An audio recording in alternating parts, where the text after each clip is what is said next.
Welcome to the Bowel Chronicles, where we dive deep into the world of bowel health.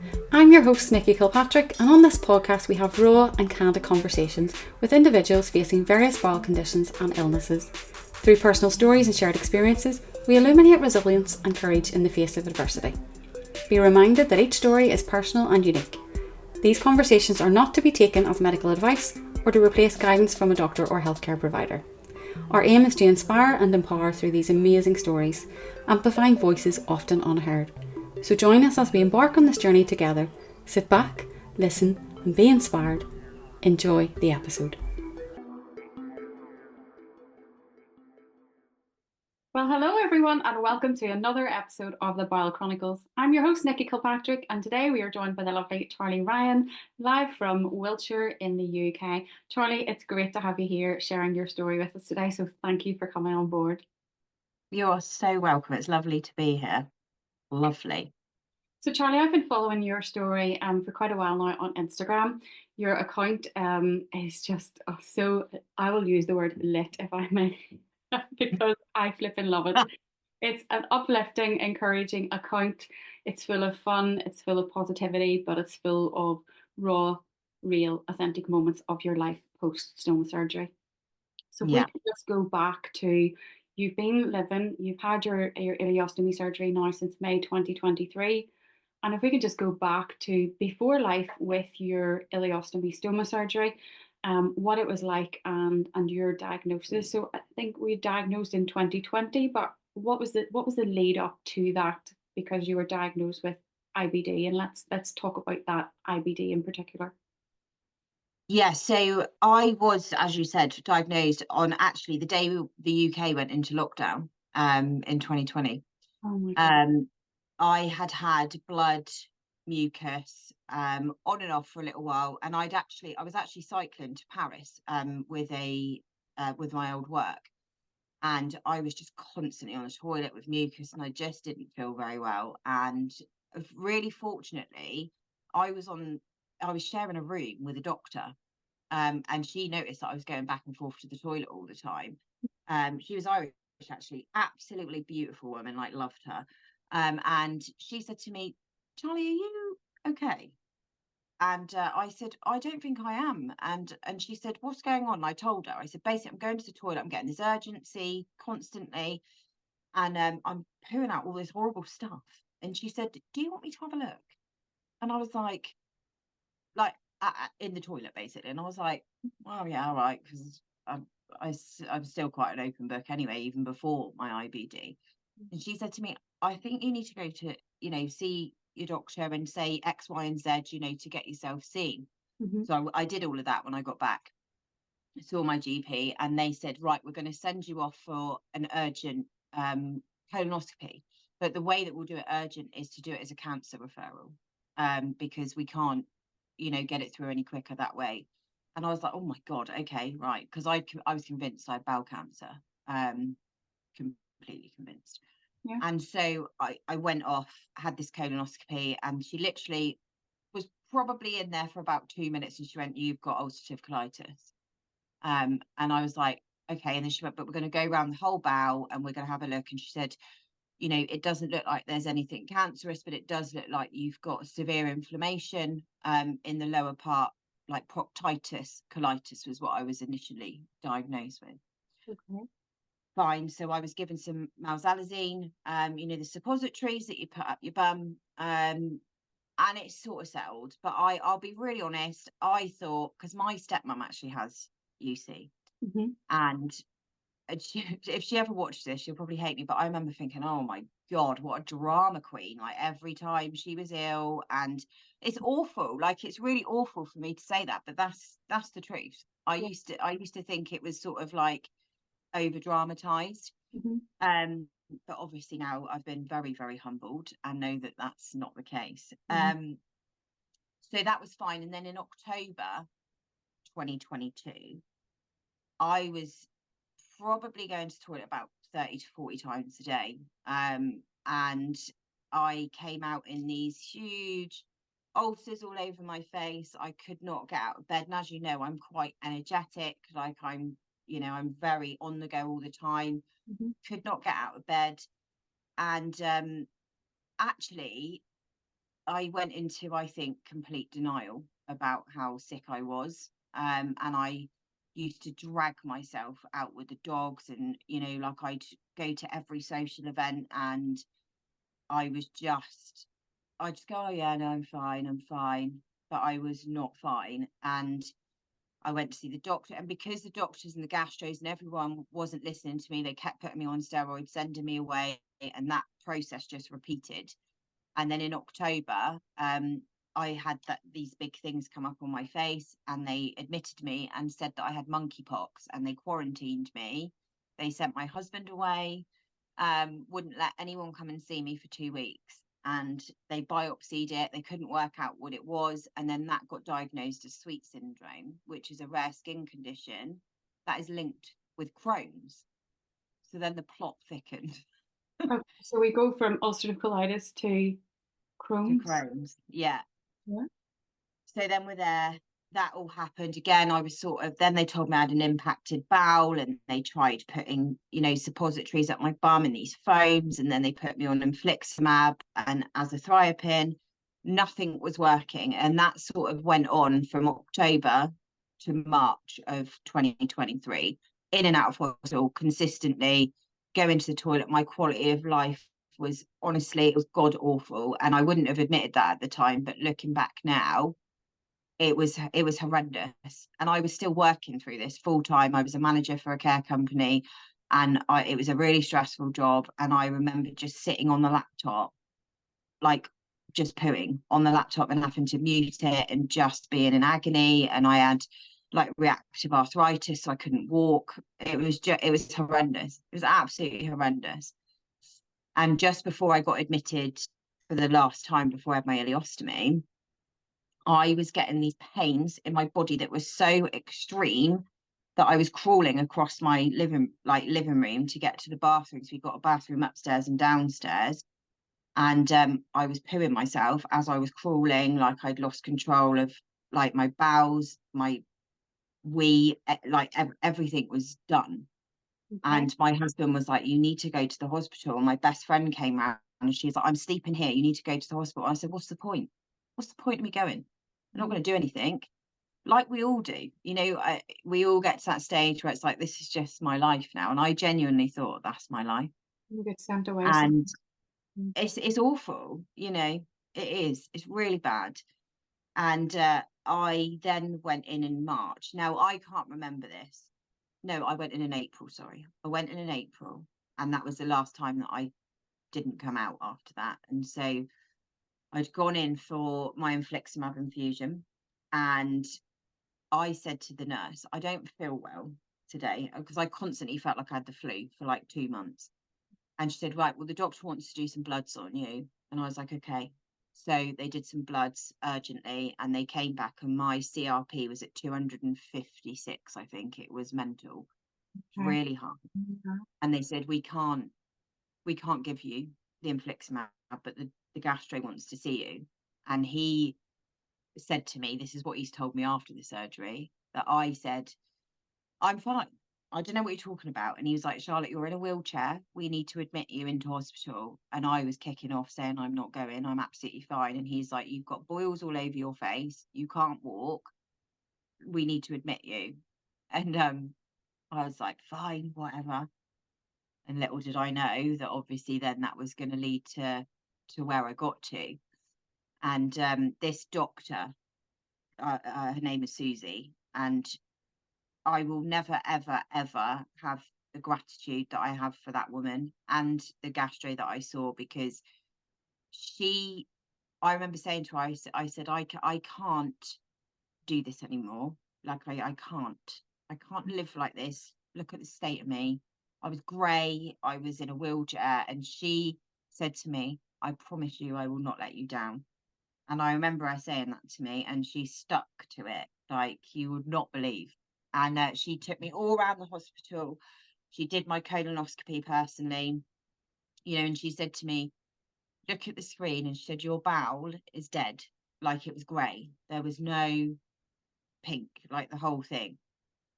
And she'd said to me at this point, but you are very, very sick. Your albumin levels are so low that if we operated now, I don't think you'd survive it.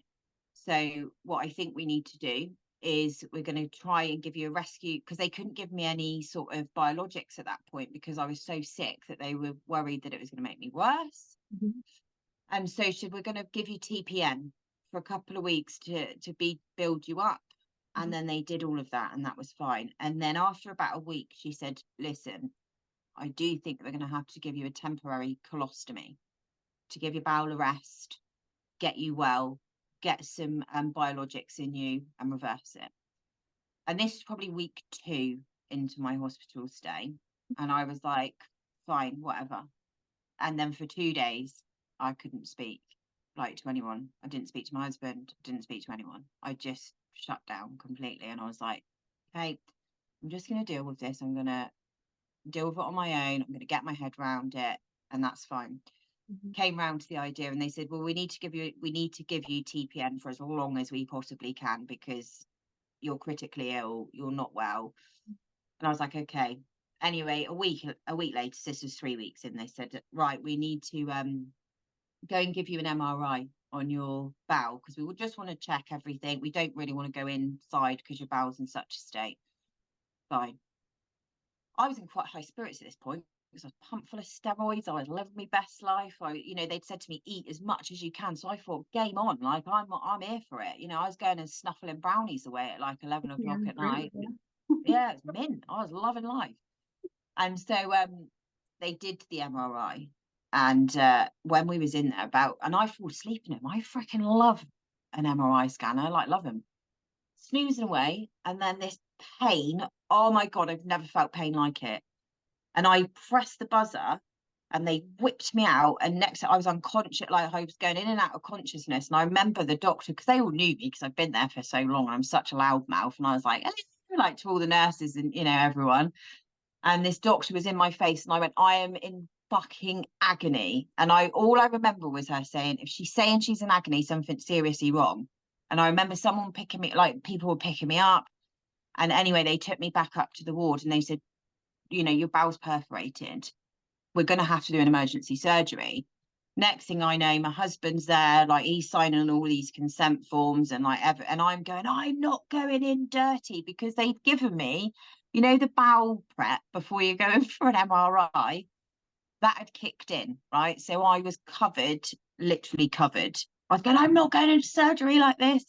And my IBD nurse came in and she went, right, everybody out, apart from my husband. She went, Charlotte, what's wrong? I said, I'm not going into surgery covered in poo. I'm not doing it. And she was like, right. And she looked at my husband. She said, will you help me? And he was like, yeah. So they both just washed me from head to toe. And then bang, I was in for surgery.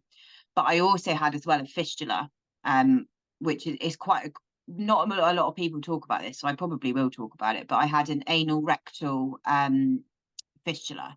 So I was basically pooing through the fistula as Yeah. well as it was horrific, and a lot of women actually do message me about it now because everyone's quite embarrassed to Yeah, talk about it. I've had a few people on here who've mentioned fistulas, but nobody really, and I won't go into explicit detail unless the person is comfortable with it. So it's good to kind of mention it and bring it up. Yeah, awful things, and it's not a nice thing to experience. So that obviously when they got in there, they did the stoma, but they'd had to deal with a perforated bowel. They had to do, and I had 2 ovarian cysts as well, one that was the size of a rugby ball and one that was the size of a grapefruit.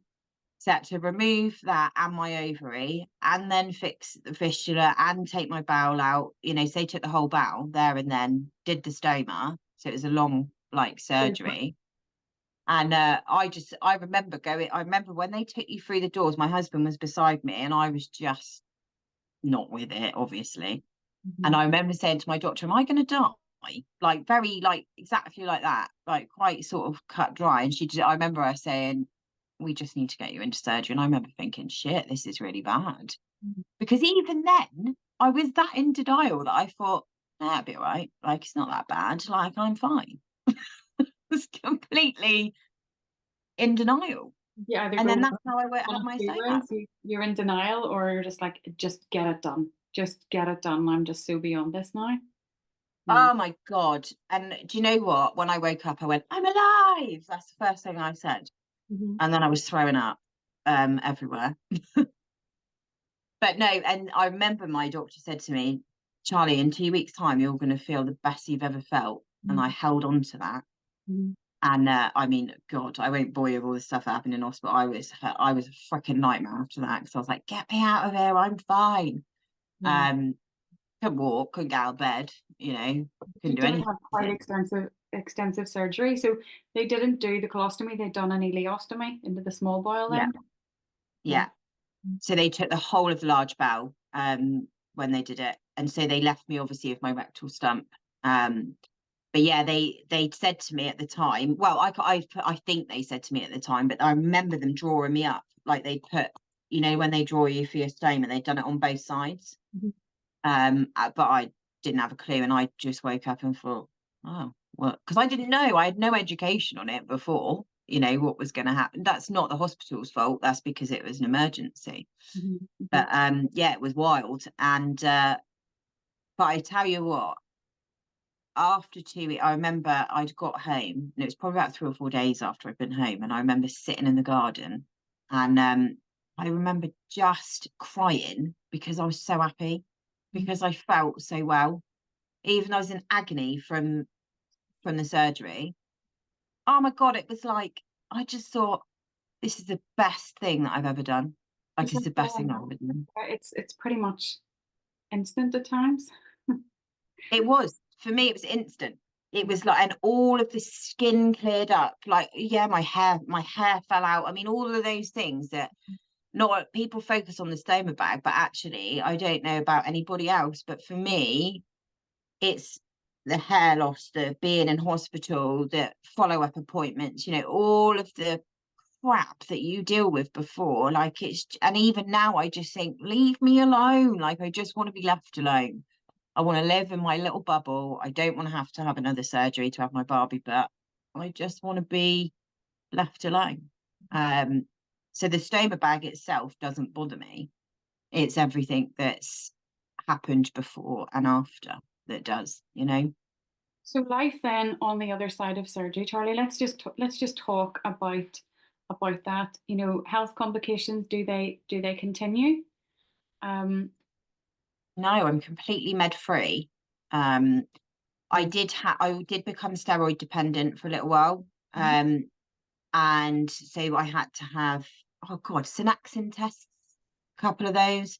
Mhm. And then I was taken off steroids after a couple of months, but now I'm just med free, and just touch wood, we're all good. And Pain free. sorry, Are you pain free? yeah, Yeah. yeah. Gotten your life back. I cannot explain to you, and I know and appreciate that not everybody has the same experience as Mhm. me. I really, really do, and I know lots of people that are struggling with their stomas and everything else. I feel like one of the lucky ones. I really, really do. But I also think as well, sometimes I remember saying to myself, you have to make the best of this, because your life was so shit before. And yes, it's not ideal. And yes, I've got a big scar. And yes, I've got a bag. And I worried about how my husband was going to react, and how my friends, and, all of the natural things. And don't get me wrong, there are days, Nikki, where I want to rip my stoma bag off because I'm so frustrated. Yeah. Yeah. It, But it doesn't last very long. no, it's a second. Yeah. But my life now, I can't explain it, and I hate saying it because I don't want other people to feel bad, but I can't lie and sit here and say to you that my life is shit, because it's No, not. it's your experience. I've actually got goosebumps on my arms because I can relate exactly to how you're feeling because it's my experience. And Yeah, things do change overnight. And sadly, it's not everyone's story, but it is your story. And it's sharing your story or our stories that yeah, have power to help other people come through these difficult times. yeah, because I tell you what, I would not go back. I wouldn't. And I since then, and I think mentally it's been tough, but actually there's a big, huge part of me that's so grateful. Mhm. I'm grateful for it because I just think now, like my life, I just think I'm just doing it. Somebody's like, "Do you want to do this?" And I'm like, "Yeah." They're like, "Do you want to do that?" And I've always been quite like that anyway. I've always been rose tinted glasses, live my life to the best. But when people say to you that an experience changes your life, this is blown it out the water because I make the best out of everything. No, I just don't, even if we're on a dog walk or whatever, I said to my husband, should we crawl over that river? Like, that's funny, isn't it? You know, Yes. let's just do it. Yeah, exactly, exactly. Live life to the full because you can. You were contained for so long, being unwell, missed out on all of that, and sure as Mm. hell make up for it now that you're fit and you're healthy and feeling your best. If we Oh can God. just touch on what was it like for your husband, coming to terms with, okay, emergency surgery, like in those moments, like how did I've he asked cope him this. afterwards? Yeah, I've asked him this. I said, what was that like for you? Like, that must have been really scary. And he was just like, I just remember feeling like I just need her to be okay. And I remember looking at him and he was so stoic and he was so, but like, I don't know, like I've been with my husband for a long time and I knew my husband from school. So like we've known each other for a really, really long time. And I remember my neighbour had said to me, who's also my best friend, she said, I just saw him and he was like a lost puppy, like without you around. And then after the surgery, I found some old messages actually the other day. And I'd messaged him saying, he said, have you looked at it yet? And he was obviously referring to my stoma bag. And I was like, I can't look at it. Like, I can't. And he's like, well, let's look at it together tonight. And I still can't remember this, but he was like, we looked at it together. And I was like, did we? He was like, yeah. But honestly, Nicky, he's just taking it all in his stride. Like, it's, So good because that means everything, even the very fact that him in the room with the colorectal nurse washing you down before surgery, like yeah, not every man would do that for you, not every partner would do that for you. And yeah, we're very, very similar because my husband is exactly the same. Pretty yeah, much. They just get on with it and they do it because you're so ill and they want you to get so much better. And when they yeah. witness it for so long, they're like anything is better than the current situation, or what you've had to go through. So Oh, it's exactly. it means the And do world. you know what? So many people say that to me because I think a lot of women's concerns are, is my partner going to find me attractive? Am I still going to be able to have sex? Yeah. What can you work, and I have big discussion, and it's something that I actually do feel passionate about because I think you absolutely can be a badass. You are still sexy, you're Right. still Yeah. all of those things. Mhm. Like I don't even think my husband freaking know. I don't even think if I told him that he'd have even noticed I got a bag. Like, I genuinely don't. Love it.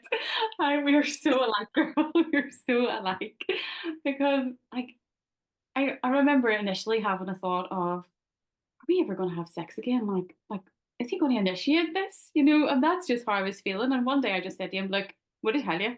I can't wait any longer. We have to. Yeah. Like, is there an issue? And he was like, no, like totally not. And I know so many people kind of psych themselves up for it, do a bag change, wash, put lingerie on before they go to bed. And I'm just like, I ain't got the time for that. Like I'm just take me as you find me type of girl. I don't plan anything in life. I just wing it. Absolutely. Do you know And what though? And I always say that the reality is, right, mhm, you can't, yes, all right, in an ideal world, if you know that you're gonna like have a little bit of yeah, sexy time, yeah, dress up, great. But I naturally empty my bag before bed anyway. yeah. But even if it's not, I ain't going, hang on a minute, love. I ain't doing it. Sorry, it's not happening. For the moment, yeah, you're spontaneous. Yeah, yeah. Sometimes what I'll do is I'll just quickly like lift it up and just Look it tuck it up. into my knickers. And I'm like, keep the knickers on, it's sexier, isn't it? And it's not, it's just because I can't be asked sorting I'll just like I'll just roll with it. And I'm like, let's just play into this a little bit. Yeah. I just, and I do dress up. And at the beginning, oh, it's a very sweet story actually. I'd said to my husband, we'd had the discussion about sex, and I said, right, I'll tell you when I'm ready, but I don't want to initiate it. I want you to initiate it when I've said to you that I'm ready. And I was like, and I don't want to be completely naked. So I'd sort of set what I wanted to happen. And anyway, I'd said to him probably a couple of days before, I feel healed. And like you, I was like, I'm freaking horny. Like, I just need a bit. Like, I can't take this anymore. And so I'd gone and I think I'd got in the shower, and he'd written me a note saying, if you're ready, put this on. And he'd got like me a lovely, like lacy, like black bodysuit to match my bag. It was lush. And I remember thinking, oh, fucking hell, like, what am I going to do? And I literally went, Braz, like that, like that, straight up the stairs he was. And I was like a little girl, like in this little like suit, thinking, oh my God. And you know what? I swear to God, I think our sex life is better since my bag. I Yeah. honestly do. It's just Incredible. Absolutely incredible. I'm totally here for it. And I hope our listeners and audience today have just been like, I just needed to hear that. Because yeah, so many people have those worries, those fears of, how is my other half going to find me post surgery? Because it is life changing. I mean, come on, your body changes overnight, and it's a lot to come to terms with. It's a lot for us to come to terms with mentally. And yeah, every day or every few days, I have that moment and I look down and go, "Oh God, this is with me for the rest of my life." And then that thought disappears very, very quickly, because you go back to how you were post or pre-surgery. You're like, no, life is definitely a lot better, and you just oh bring yeah, back from it. So yes, they are dealing with the same type of thing, but when they understand it, and the most important thing is communication, is communicating to your partner how you feel and navigating that together. And I think it's just so, it's precious. It's probably a lot more intimate even than sex at times, whenever you discuss it and you allow yourself to be vulnerable like that. Yeah. yeah, it is. And it is, I'm not the most vulnerable person. I am quite a stoic person by nature. I'm not a crier. I internalize a lot of stuff anyway. And I do like, I think when people come across my Instagram, I think that they think, oh, fucking hell, like she's all like toxically positive. But I can't get across how much that is just me. Like that is me. I will dance in the street. I will say hello to strangers. Like that is who I am as a person. I walk into work and I'm like, hello, and I want to know everyone's story, what their background is. Yeah. I want to get right in there and know everything. Yeah. Um, but I know I do always say, like, if you do think negatively, I'm a strong believer. If you think this is going to be shit, it will be. But Yeah. if you think this is going to be amazing, it will be. 100%. 100%. Charlie, let's talk about, before we kind of wrap up, let's talk about your Instagram. So, for our listeners today, some of you might have recognized her, some of you might recognize her voice. She is Stoma Bag Girl on Instagram. And of course, her handle will be tagged here below in the show notes. So, do give her a like and a follow. And we were kind of just chatting there beforehand, and you had mentioned, how Instagram kind of took off for you, because initially you weren't sure whether you were going to kind of Mm. share your journey publicly. What happened? I just thought, I feel like this sounds really corny, but I almost thought, I think I'm destined to do this. Like, I think that I just I felt like I had to. And then I used it as part of my healing journey, because my dad had booked us take that tickets for July to go and watch them. And so my goal was to get as fit as possible, because I couldn't walk when I got out of hospital. I couldn't walk up the stairs because I was so malnourished. My legs were like that thin. They were teeny tiny. So I couldn't hold my own body weight. And so then I remember dancing one day, because I danced even before I danced on Instagram. And I remember thinking, I'm going to film my recovery of how I could, because I couldn't slut drop, right? So it was my goal to be able to do a slut drop. So that's how the dancing started. And then I was like, it developed, and I thought, I'm going to dance my way back to fitness for Take That. And then everybody was sort of like engaging with it. And I thought, I'm just going to keep going. Like, I'm just going to keep dancing. And that's just what I did. And then and then I was like, oh, maybe I'm going to talk a little bit more about this and my experiences, and and it just has gone from there. And I don't I don't foresee myself stopping for a long time, because it makes me so happy, brings me so much joy. Just because I don't plan, I'm sure you're the same. I don't plan any of my content. I don't sit there and think, right, I'm going to talk about this way.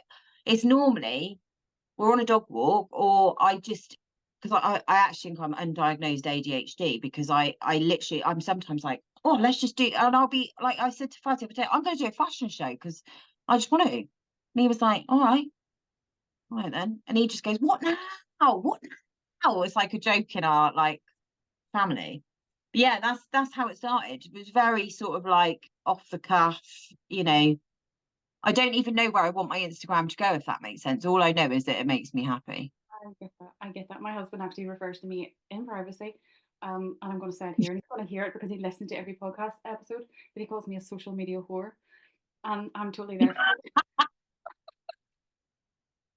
it. I'm not dancing around in my underwear or things, and I might not be as crazy as some people, but I flip and love it because yes, it feels rewarding when other people reach out to you and connect with you, and they Yeah. can relate and understand. And I keep saying it, but our bowel community is something else. It is so Oh, personal. People just want the best for you. They want to help you in every way they can, and yeah, it's pretty uplifting. So it is. So keep doing. I know you have no plan of where you want your social media to go, but keep doing what you're doing because I sure as hell get great benefits from it, and it's amazing to connect and just inspire so many other people. You know. yeah. Well, I think what you're doing with the podcast is amazing. You know, it just, like you said, it's just, it takes a whole host of different types of people with different types of content and ideas to Yeah, keep the community going, doesn't it? And everybody's got a different voice. So I think it's so important for everybody to have their platform to bring, because something's going to offer something to somebody, isn't it? exactly, exactly. And every story is different as well. Charlie, if there Exactly. was one thing that you could leave our audience and viewers with today, one thought, what would it be? If you're worried about having stoma surgery, or you're at a crossroads where you've got the choice to have stoma surgery and your life is pretty horrific right now, just know that stoma surgery isn't the end of your life. It's just not. Yes, it's difficult and yes, it's challenging, but I think if you go in with the right mindset, it can change your life. And don't be afraid of people judging you for having your bag, because in my experience, nobody even bats an eyelid. Nobody actually gives a shit. Like, they really just don't. They really, really don't. Most people don't even know what it is. That would be what I would say. Great. Well, I love that. Charlie, Mm. thank you so much for taking time out of your evening to come on here and just give us some insight into your life with IBD and post surgery living with your stoma. It's been amazing. I have loved our chat. I cannot wait. I'm excited for our viewers and audience to get tuned in to this episode. So, thank you very much. Me So, too. guys, Thank you so much. you're welcome. That is us done for today, guys. We're signing out, and do come back and join us next week for another episode.